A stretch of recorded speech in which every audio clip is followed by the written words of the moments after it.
Without objection, morning business is closed.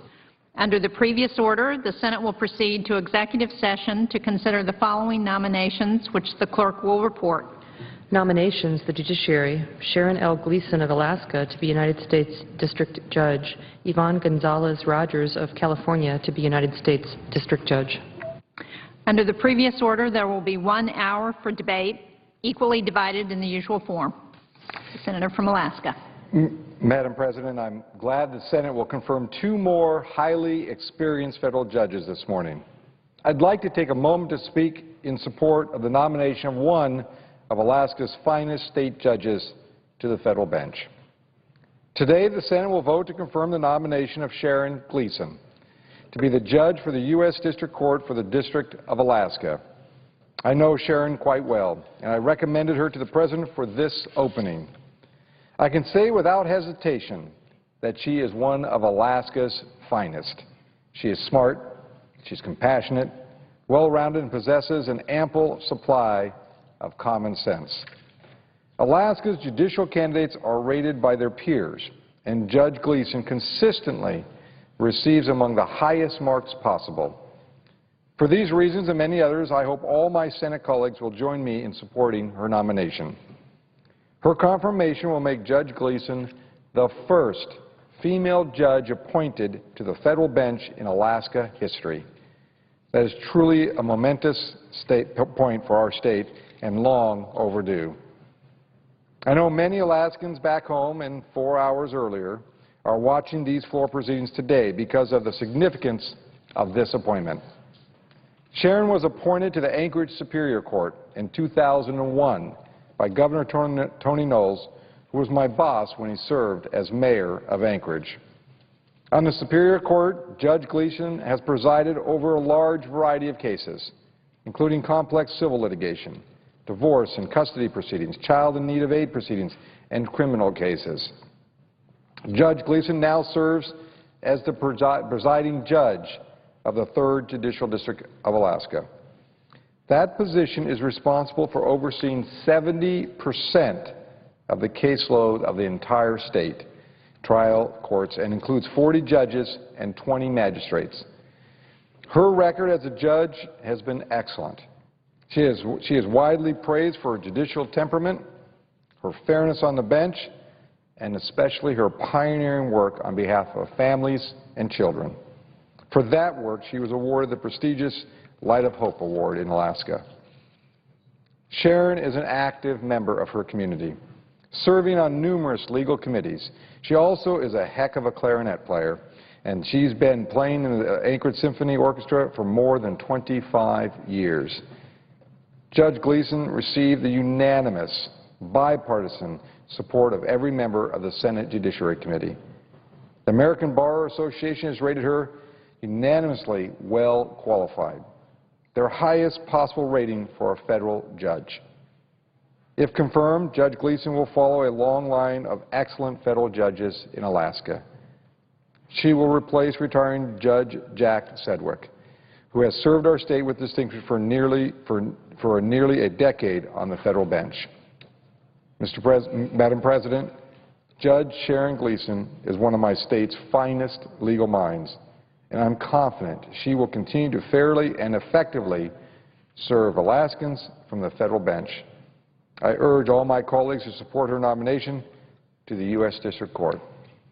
I yield the floor and suggest an absence of a quorum. Clerk will call the roll.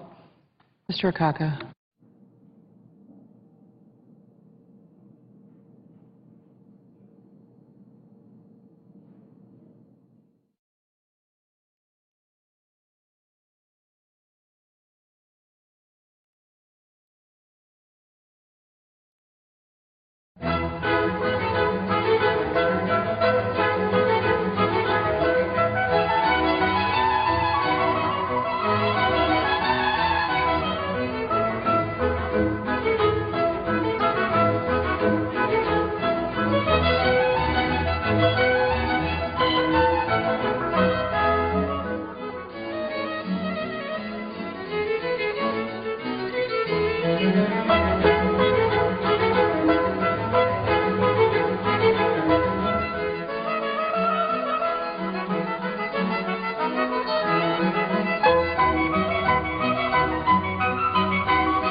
Madam President, request that proceedings under the quorum call be dispensed with. Without objection.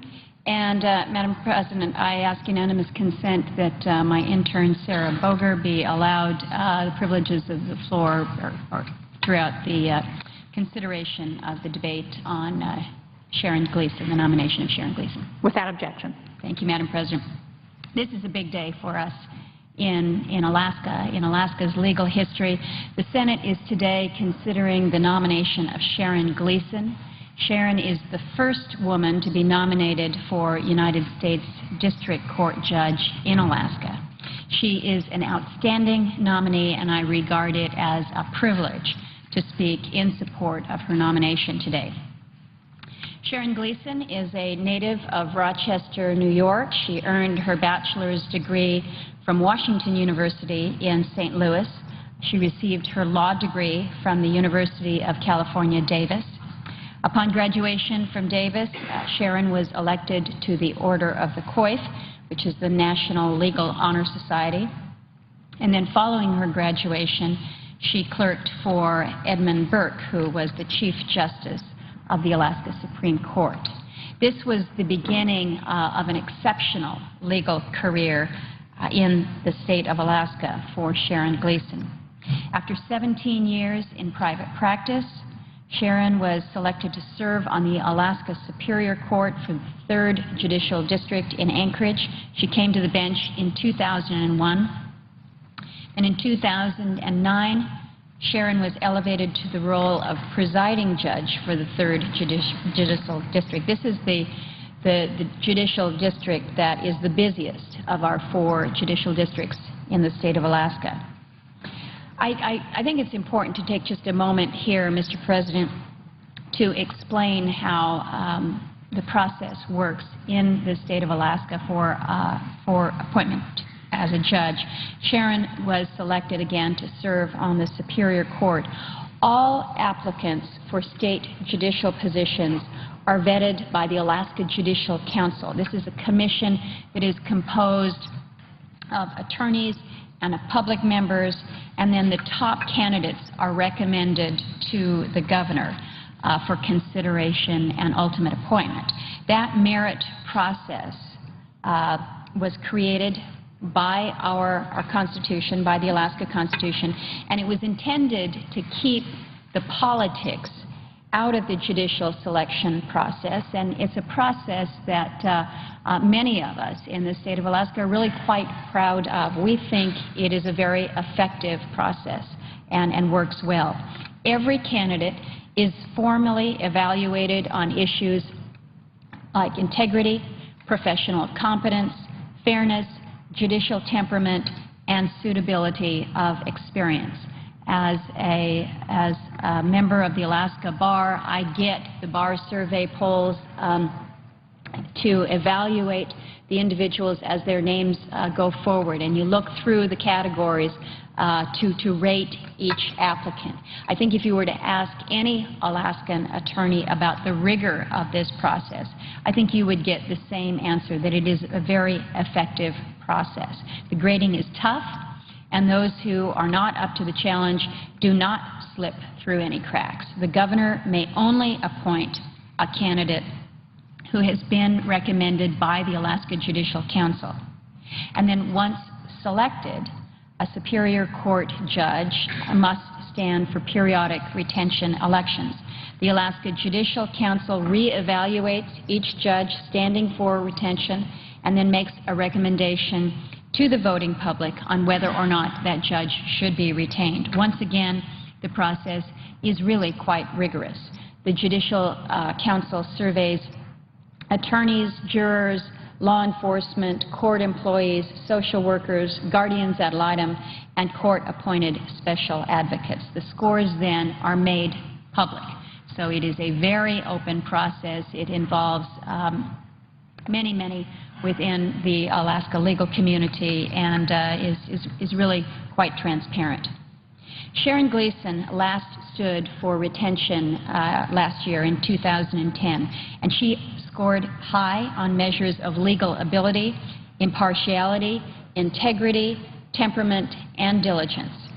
In her 2010 retention questionnaire, Judge Gleason stated about her job, and this is a quote from her, "The workload is particularly demanding, involving many long days and weekends, but I continue to love going to work just about every day.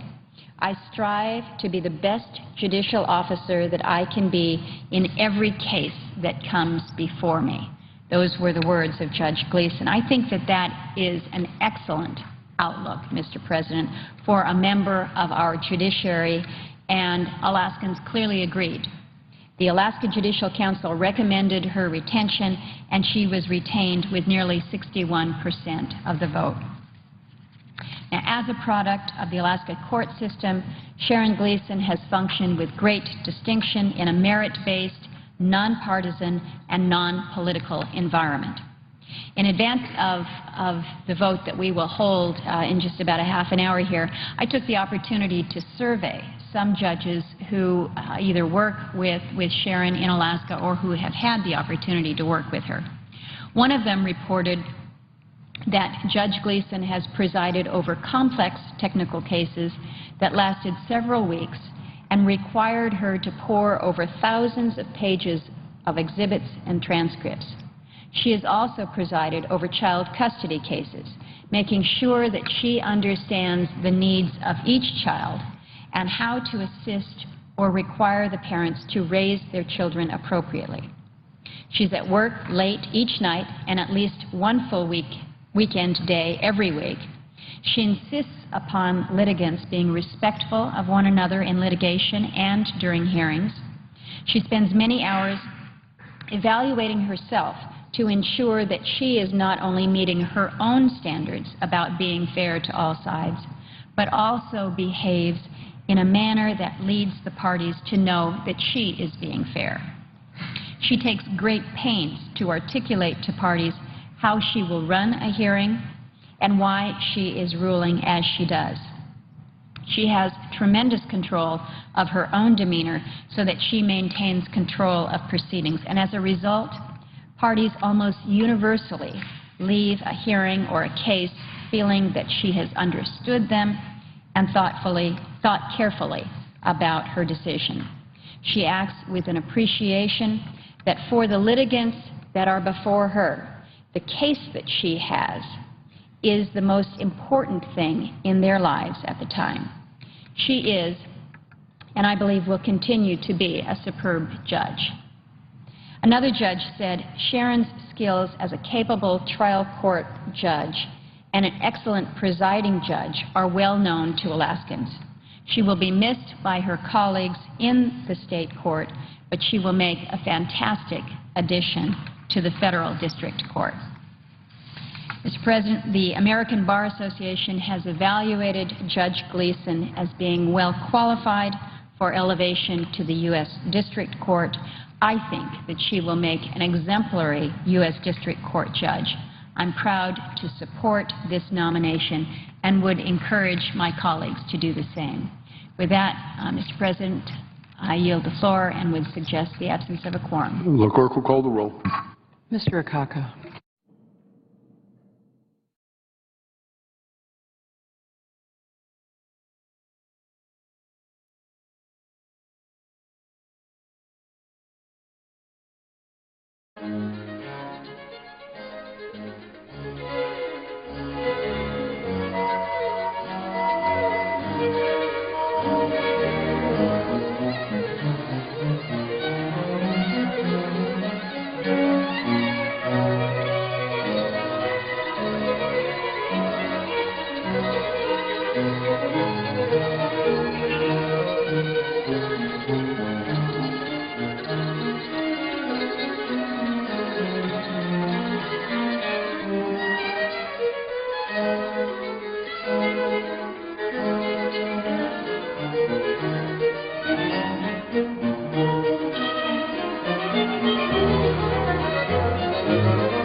ask consent to call the quorum be dispensed with. Without objection, so ordered.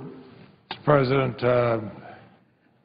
today the Senate is going to finally consider two of President Obama's highly qualified nominees to fill federal district court vacancies in Alaska and the Northern District of California. They were unanimously voted out by the Judiciary Committee 2 months ago. I'm sorry that it's taken so long because of objections on the other side, but I'm glad that now they will be considered. I had to ask consent that my closed statement be placed in the record. Without objection, so ordered. Mr. President, I want to talk for a few moments about the positive impact next year's transportation HUD appropriations bill is going to have on my home state of Vermont, particularly as we continue rebuilding from Hurricane Irene's destructive forces back in August. I want to praise Subcommittee Chair Patty Murray and Ranking Member Susan Collins for their hard work and dedication, ensuring that the final bill filed last night both provides appropriate funding for disaster relief accounts, but also can move heavy truck traffic out of historic downtowns, both in Vermont and Maine. Mr. President, as you and the others know, ever since Hurricane Irene, I've spoken over and over again on the floor of the Senate, but also in meeting after meeting of the Appropriations Committee, and probably in hundreds of hours in discussion with both Republican and Democratic senators, especially on the Appropriations Committee, about the needs to Vermont. Irene was devastating to our small state of Vermont. Both my wife and I were born in Vermont, and never in our lifetime have we seen anything like what we saw. Record rains, flash flooding simply washed away homes and farms, businesses, roads, and bridges all over the state, including some that had been there for 100 years. Of all the body blows we suffered when Irene raked our state from border to border, repairing the damage to our roads and our bridges, our rail lines, is one of our most urgent priorities, especially in a state where we've already had substantial snowfalls. The huge expense of mending our transportation network is well beyond the ability of a small state like ours. We tallied up the destruction. It became quickly very clear that Vermont is going to need more federal help than the money that's now in the pipeline. In fact, we're not alone in that. The same can be said of other states ravaged by Irene. And with many federal aid disaster programs underfunded, I'm especially pleased that this bill contains $1,662 million to replenish the Federal Highway Disaster Relief Fund. That's going to help Vermont and the other states that are so badly damaged rebuild our vital roadways and bridges. And of course, these connections are crucial to distributing aid, rebuilding our economy, serving as a lifeline to small communities. I'm working with Governor Shumlin and Senator Sanders, Congressman Welch, and community leaders across Vermont. It became clear right away that given the mammoth destruction of the storm, certain waivers were going to be needed to allow states to have these emergency funds without unnecessary burdens or delays. We've made adjustment to these caps in the past after major natural disasters like hurricanes Katrina and Andrew, tornadoes in the south. I traveled around the state the day after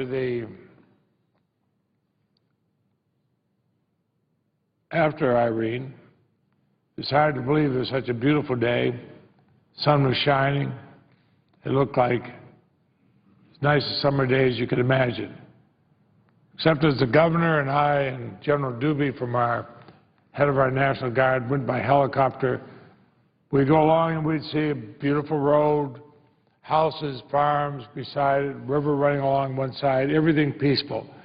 And you go about a mile and all of a sudden the river is on the wrong side of the road, and hundreds of yards of road has disappeared, and gaping holes of 50, 150 feet deep. Businesses, houses, barns in the river, destroyed. These are places that have not changed for 100 years, but did in this. And I remember saying to the governor, we'll get the aid. And I was already getting emails from some of my colleagues, both Republicans and Democrats here in the Senate, saying that Vermont had always supported their states when they had disasters, they would support us. But the governor and I and everybody else realized we had to have waivers in the final bill to do the things we needed. They're essential to ensuring that Vermont can promptly begin work on emergency and permanent repairs sooner rather than later. It's the middle of November. They no longer make asphalt after about the middle of November. Severe winter weather is right around the corner. So it will make nearly impossible to rebuild before March or April. When I propose the waivers in this bill, I can't tell you how much I appreciate the fact that Senators Murray and Collins supported that, as did Republicans and Democrats alike on the appropriations bill. It may seem like a small thing, but to our little state, it is the difference between economic disaster and being able to rebuild. And I cannot thank senators enough for supporting me on these waivers. But the bill also includes another high priority for Vermont, moving heavy trucks off the state's secondary roads onto our interstate highways. Overweight truck traffic in our villages and downtown poses a threat to the state's infrastructure. But it's also an unnecessary safety risk to both motorists and pedestrians. And the Leahy-Collins provision, this bill will end the steady parade of overweight trucks in Vermont and Maine from rumbling through our historic downtowns on small, narrow roads that come within a few feet of schools and houses, businesses, and town greens. It will help Vermont businesses and communities struggling even more right now because of the large number of state and local roads already heavily damaged during the recent flooding. Mr. President, when we first met in the Appropriations Committee, and I first raised the needs of Vermont, I have to admit that I got emotional in that appropriations meeting, as I did here on the floor. It's because I saw my fellow Vermonters, some people I've known all my life, literally all my life, who drew from their deep reservoirs of resiliency and resolve in the wake of Hurricane Irene. People helping people they don't even know, but saying that's the way we do it in Vermont. People moving even before FEMA or anybody else came to help with the disaster, moving to make sure that people might need to get to a hospital, even if we had to carve a road through the woods for them, it would be done. This is the Vermont way. But I was moved to tears going through the state and seeing things that I remember from as a child that had always been there, and I assumed it would be there all my life and destroyed in a matter of hours. The storm is going to enter the history books alongside the horrific floods of 1927 in our state, something I remember my grandparents and my parents talking about. I remember my grandparents and my parents saying, we hope we never see something like this again. They didn't, but their son did. And I can't tell you how much it hurt. But I cannot tell you how much it means to me that, again, senators joined with me in saying we will find the money Vermont needs. Now, back in 1927, the national government helped our state's recovery as it should. Because after all, we are the United States of America. The American people come together in times like this, just as Vermonters have always been among the helping hands extended to other states in their time of needs.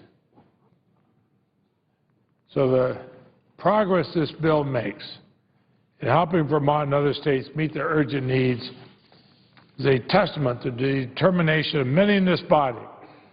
Again, Republicans and Democrats have been willing to set aside ideological differences and partisan tensions to accomplish the work that the American people expect from their government. When I first proposed this increase in disaster aid, not only for Vermont but for every other state, I first proposed these waivers. I hoped that they would happen. None of us knew whether they would. I'm pleased now to see a bill where they have. It came about because senators from all over the country of both political parties worked together. You know, I wish we had more of that in Washington these days, but I like to think maybe this is a wonderful step forward, and we're all going to benefit from it. Mr. President, I know that we are shortly to vote on the judicial nominations. I'd ask the Chair how much time remains before that vote. 13 and a half minutes remain before the vote.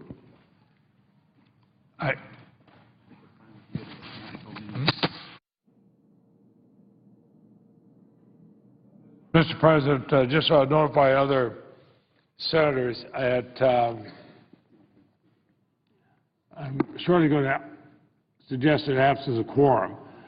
I will then ask us to come out of the quorum at noon, and I will, unless I hear that somebody wishes to speak on either nominees, I will then move that time be yielded back. I will not do that until 12, but I now suggest the absence of quorum. The clerk will call the roll. Mr. Akaka.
Mr. Alexander.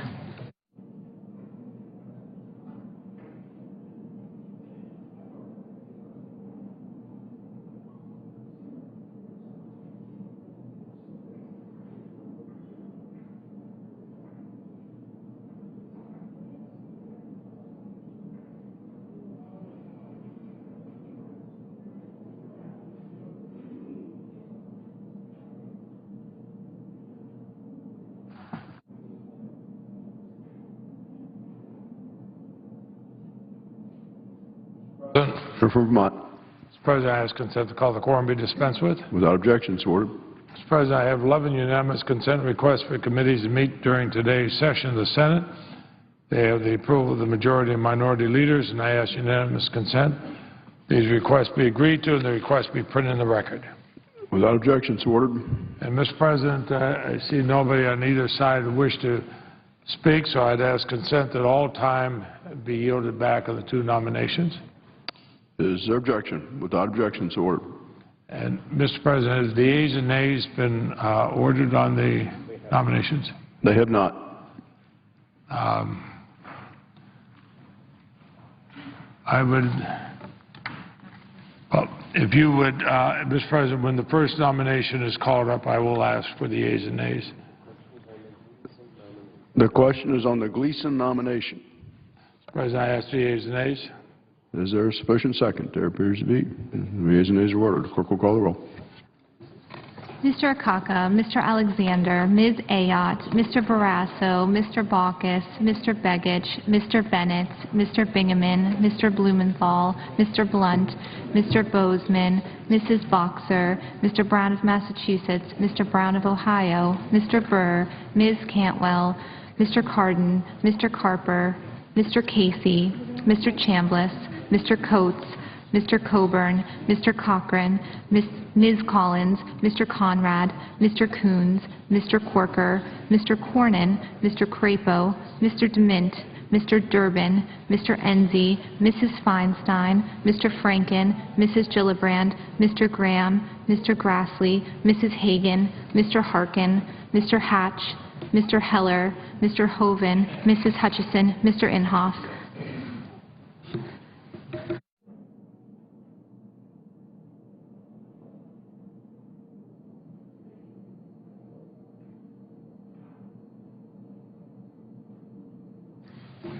Mr. Inouye, Mr. Isaacson, Mr. Johans, Mr. Johnson of Wisconsin, Mr. Johnson of South Dakota, Mr. Kerry, Mr. Kirk, Ms. Klobuchar, Mr. Cole, Mr. Kyle, Ms. Landrieu, Mr. Lautenberg, Mr. Leahy.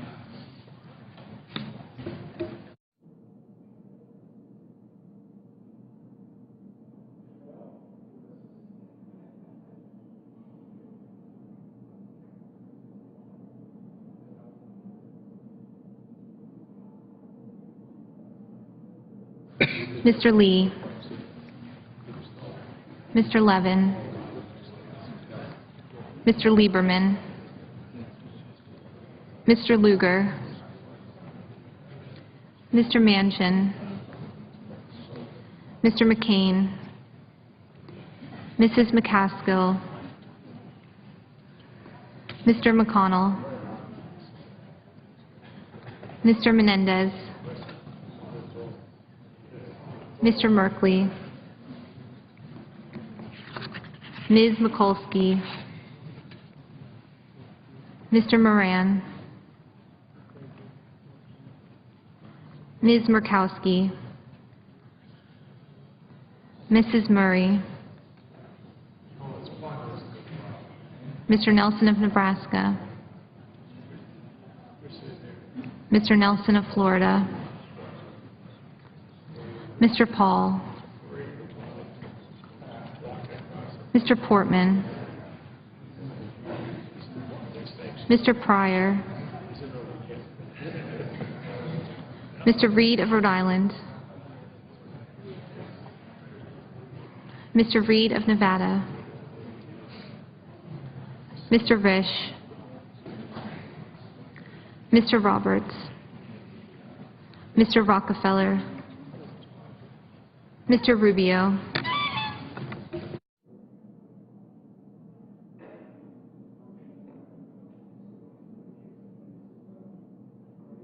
Mr. Sanders, Mr. Schumer, Mr. Sessions, Mrs. Shaheen, Mr. Shelby, Ms. Snow, Ms. Stabenow, Mr. Tester,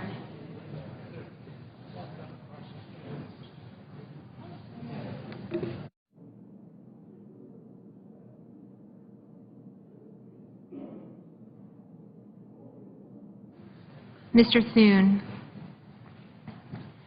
Mr. Toomey, Mr. Udall of Colorado, Mr. Udall of New Mexico,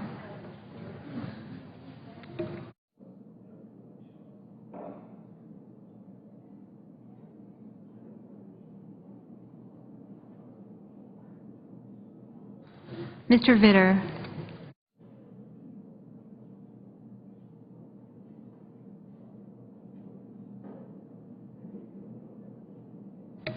Mr. Warner, Mr. Webb,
Mr. Whitehouse,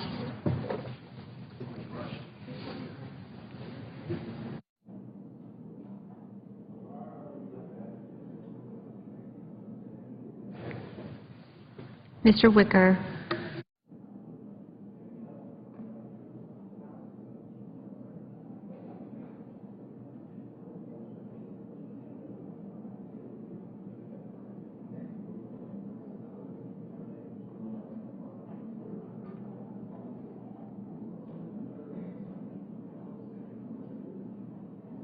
Mr. Wyden,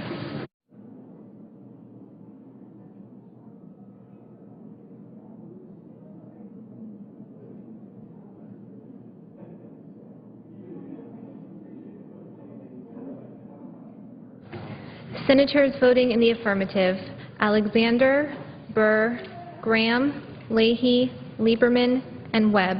Mr. Inhofe voted in the negative.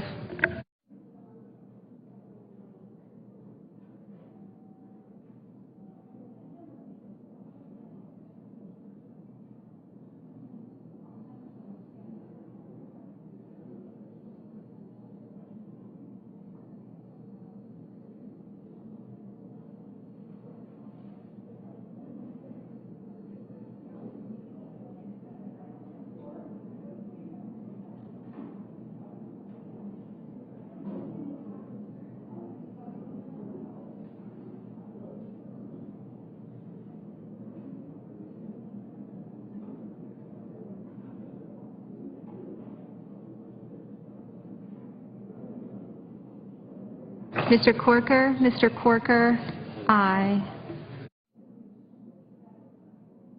Mrs. Gillibrand, aye.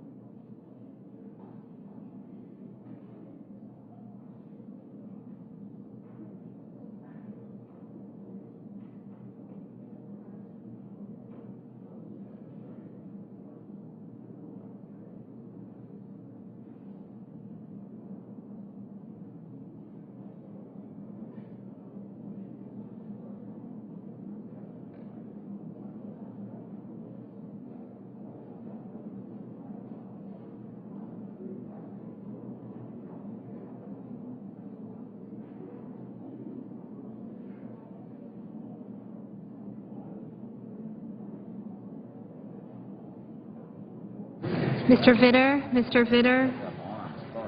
No. Mr. Cochran? Mr. Cochran? Aye.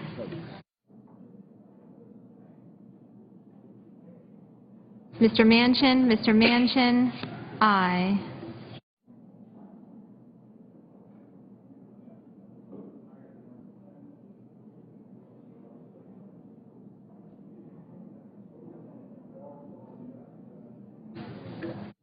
Mr. Kyle? Mr. Kyle? Aye. Mr. Toomey? Mr. Toomey? Aye. Mr. Kirk? Mr. Kirk? Aye.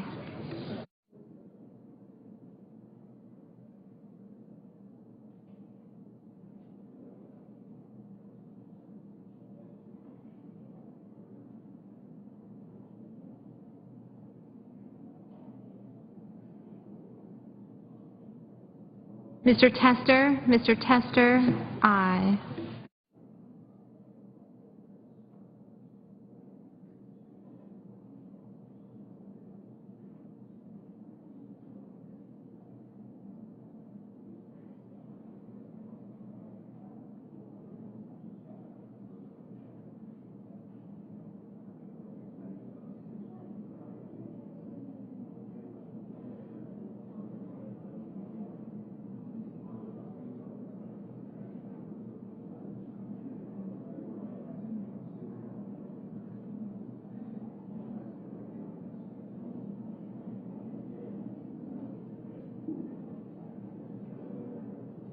Mr. Enzi? Mr. Enzi? Aye.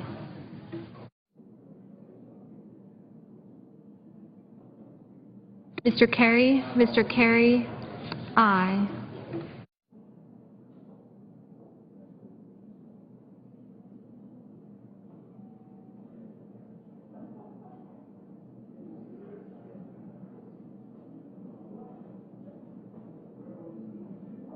Mr. Portman? Mr. Portman?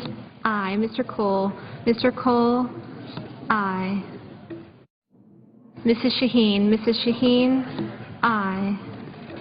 Mr. Bingaman? Mr. Bingaman? Aye.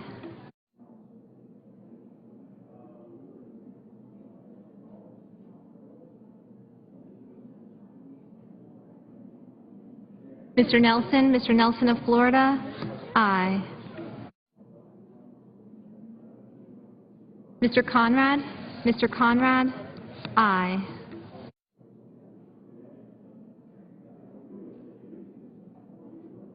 Mr. Lugar?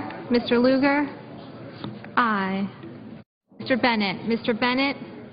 Aye. Mr. Wyden? Mr. Wyden? Aye. Mr. Udall? Mr. Udall of New Mexico? Aye.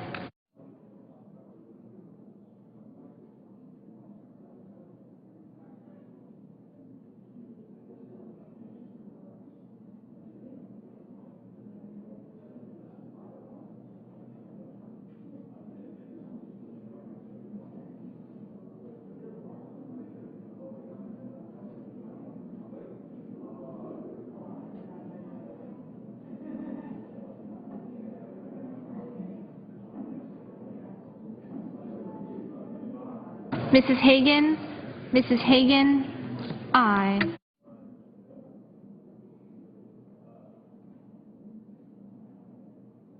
Mr. Begich? Mr. Begich? Aye.